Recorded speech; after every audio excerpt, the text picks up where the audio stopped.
Penguin Random House Audio presents The Volcano Daughters, a novel, by Gina María Balibrera. Read for you by Ines el Castillo, E.A. Castillo, Gisela Chipe, Alma Cuervo, and Elena Rey. For my family.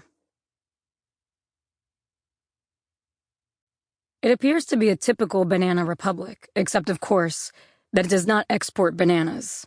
Thomas P. Anderson, Matanza. The only way for the people to survive is to inhabit Xibalba without letting themselves be overwhelmed by its lords. Popol Vuh. Prologue. Here we are. All is still. Cuando vos vas, yo ya vengo. We begin at la puchica root of the world. Before we were made, the animals chattered. Jaguars spat the bones. Monkeys howled. Volcanoes howled. The stars howled, cold and enormous.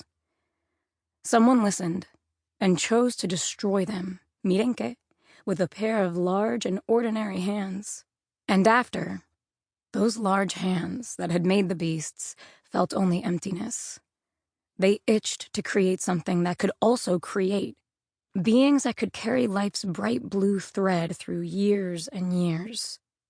And so they rooted for just the right materials. Poco a poco, new beings took shape. But the first, the mud creations, were deemed soft and senseless. Then the wood creations, bloodless and deformed. They were all cast away. But maíz was tender, supple, fertile. Talon of a wandering bird, a feather's iridescence, a hard flake of jade, blood, milk, gold, gota a gota, formed a mano, a mano, a mano. Then, slowly, we children de Cuscatlán became two. And us? There are 4 of us here in these pages. We are Lourdes, Maria, Cora, Lucia. We cipotas were born of our mothers in a high igneous sliver between the forest and the sea. You see, before the massacre that killed us, we lived. We survived earthquakes and mudslides, the eruption of our volcano Izalco, and the mountainside town where we all died, abandoned to rot para más joder, piled like husks and leaves in a felled forest. Our mothers had listened to radio piped in from the capital and smoked hand-rolled cigarettes in the coffee fields and never washed the black dirt from under their nails. We were in many ways like our mothers, even as we fought them, ignored them, hid from them, lied to them to run into the forest to kiss boys, except Maria. She kissed mostly girls. What else could we do? The world was changing, everyone kept saying. But where was there for us volcano daughters to go? Graciela was our friend. Like us, she was left for dead. But somehow she didn't die in the massacre, as we did. Our Cherita Graciela and her wannabe Chelita sister Consuelo, when our souls discovered that they both had lived, pues, we hitched a ride on their life threads, followed along with them for the rest of their days. Our own life threads, severed by our deaths, whip in the wind with our carcajadas. You've heard our carcajadas, our cackling laughter. It carries with it the stories of our mothers and grandmothers, the stories of ourselves. There are parrots in the field, and we're always listening, siempre, a la vez. Sometimes we speak as one. Sometimes the wind scatters us apart, each a different seed. An eternal part of us remained after the massacre. The part that you hear, the voice telling you this story from all directions. We are gathering the threads of our lives, finding the words to write a new book of the people, to make our world. Miren que, the word makes the world. Because you know what we've learned? Every myth, every story has at least 2 versions. The growing of indigo and coffee, the movies and their magicians, the railroad tracing its long legs across our land like un pulpo, the story of a disgraced mother, a dictator, a nation's beauties, a weeping woman beside water, a prophet. These mythic figures shift shapes, depending upon who tells their story and who listens. Some morons say that we don't exist, that we all disappeared in the massacre. But we live, seated through the hills. Long ago, we built temples to Ixchel, goddess of the moon, of the earth, of war, of birth. She taught us how to weave, and we fell beneath her trance until the threads were taken from our hands. We are older than your sense of time. You pass us on the street. You squint into a mirror at home, painting your face to resemble ours. We stand on sunset rooftops, shaking out your linens, and we take a long bus ride home. We teach your children in school. We take your temperature. We run for mayor of a bullshit town, and they want to kill us for it. You sing our songs. You study our movements. We plan to outlive you, and we are here, telling you this cuentito. Vamos a la vuelta. We all have work to do.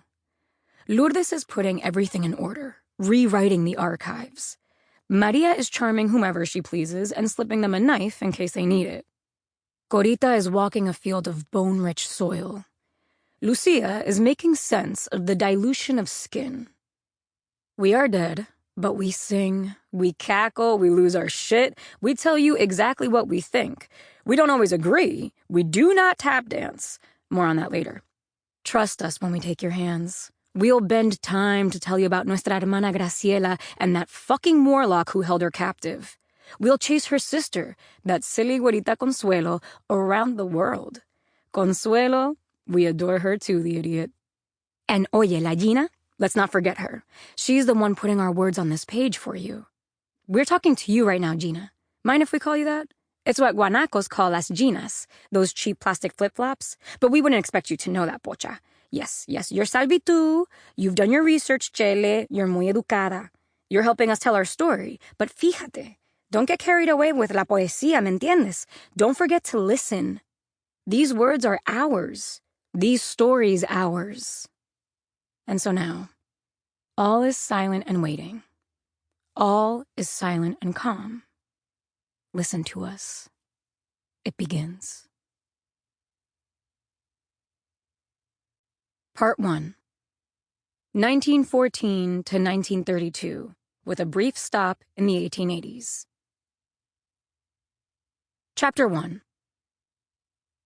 Our mothers carried us on their backs until we kicked in the noontime heat. In the afternoons, they untied us, babies all born in the same season, and let us crawl beneath the ceiba tree as they worked. In those early days before we could walk, before Maria was born, las faldas of the ceiba were high and wide enough to contain us. We ate earthworms and licked the ceiba's bark. We waved at the birds and sprouted teeth while our mothers took turns running over from the coffee fields to count that we were all still there, quickly pointing at each of us as they did. Lourdes, Cora, Lucia, Graciela. They took turns making sure that none of us were choking or hungry or covered in shit. They took turns nursing us, 2 at once to save time. They took turns, patting all of our little bellies, rubbing our backs, wiping caca from our fat little butts with the rag, rocking us to sleep and setting us down again between the skirts of the roots. We were safe. During the rainy months and the late afternoons, our mothers piled us together like sacks of yucca inside the sorting room. We napped as rain soaked the roof, awakened the smell of the building's history, the sharp stink of last year's cherry harvest, the bitterness of indigo. In that room, we crawled over one another's baby legs and patted one another's cheeks, not knowing where one of us began and another ended. In that room, we took our first tumbling steps. Maria was born in the rainy season, and then we were 5. Lourdes, Maria, Cora, Lucia, and Graciela. Later, when we were older, we went to the nuns, who dressed us, who taught us to read and write, who cared for us during the day while our mothers worked. The nuns dressed us from bins that arrived from abroad. We had our own clothes, refajos that our grandmothers had made, long woven skirts, tops with the smallest embroidered star flowers lining an open collar. But these became nightgowns in favor of the pastel dresses from the nuns, ruffled dresses that rapidly grew too short for our growing legs, too tight around our bellies, dresses with puffed sleeves made of tulle, lace, and starched cotton. On our feet, we wore soft leather sandals like our mothers. We called them gaites, but Maria always kicked hers off, said she ran so fast they burned her heels. Somewhere, Sample complete. Ready to continue?